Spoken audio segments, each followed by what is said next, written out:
Bienvenue à tous, chers abonnés. Sur votre chaîne préférée, est la seule qui ose dire tout haut ce que les autres murmurent sous leur varangue. Maurice Info.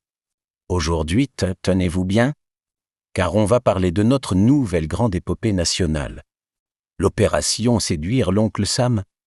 Oui, Maurice a décidé d'engager des discussions avec Washington pour sécuriser nos exportations. En gros, on sort le grand jeu. Le parfum cher et la cravate de diplomate pour convaincre les Américains que nos chemises sont indispensables à leur survie. Avant que l'accord AGOA ne nous dise goodbye, on va vous expliquer comment nos dirigeants essaient de transformer nos petites affaires en business et pourquoi, si ça rate, on risque de finir par exporter nos dodos en peluche uniquement à Rodrigue. Mais avant d'entrer dans l'arène, vous connaissez la chanson. Si vous voulez soutenir le seul canal qui ne pratique pas la langue de bois, lâchez-nous un gros pouce bleu. C'est notre carburant pour continuer à fouiller là où ça gratte. Et si ce n'est pas encore fait, abonnez-vous. Ne restez pas sur le quai pendant que le train du décryptage démarre. Abonnez-vous pour rester scotché aux réalités de notre île. Sans filtrer avec du piment. C'est bon? Vous avez cliqué? Votre café est prêt? Alors, on met le cap sur Washington. C'est parti? Port-Louis, le 15 avril 2026. Une course contre la montre qui hier vient de s'engager dans les couloirs du ministère des Affaires étrangères et du commerce international, alors que le paysage commercial mondial est en pleine mutation. L'île Maurice joue aujourd'hui l'une de ses cartes les plus stratégiques. La pérennité de ses exportations vers les États-Unis. L'enjeu, pourquoi cette urgence?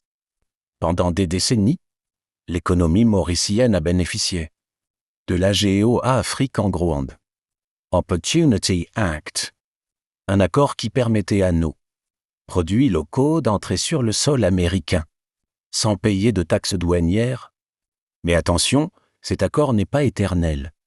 Les ministres des PME, Adil Amir, et les autorités de Port Ben, compris que dépendre d'une loi américaine qui doit être renouvelée régulièrement, est un risque trop grand. En février 2026, Maurice n'a obtenu qu'un sursis d'un an d'accès préférentiel. L'exemple concret, imaginez une usine textile à Bonne Terre qui exporte des chemises vers New York sans accord. Ces chemises pourraient être taxées jusqu'à 40% à la douane américaine. Du jour au lendemain, le produit mauricien devient trop cher. L'usine perd ses clients. Et ce sont des centaines d'emplois locaux qui sont menacés. Tout la stratégie du GIVENT a qu'à donner pour recevoir. Pour convaincre Washington de signer un accord bilatéral permanent. Maurice ne vient pas les mains vides. Le gouvernement propose une stratégie de rééquilibrage. L'exemple concret. Maurice propose d'augmenter ses importations de produits américains, comme le coton et le maïs. C'est un échange de bons procédés, nous achetons vos matières premières. Et en retour, vous laissez nos produits finir très librement. Trisito de la du commerce faire le facteur géopolitique. Les discussions ne sont pas que financières, elles sont aussi sécuritaires. La présence américaine à Digo. Garcia et les récents accords. Sur les chagots pèsent lourd dans la balance. Washington voit en Maurice un partenaire stable et stratégique dans l'océan Indien. Cette carte diplomatique est utilisée par nos négociateurs pour transformer une relation purement commerciale en un partenariat d'État est indéfectible. Fourlé, quel impact pour le Mauricien moyen si ces discussions aboutissent à un accord bilatéral de libre-échange? Les bénéfices seront visibles dans notre quotidien, stabilité de l'emploi. Plus de visibilité pour les milliers de travailleurs du secteur textile et de la transformation alimentaire. Attraction d'investissement.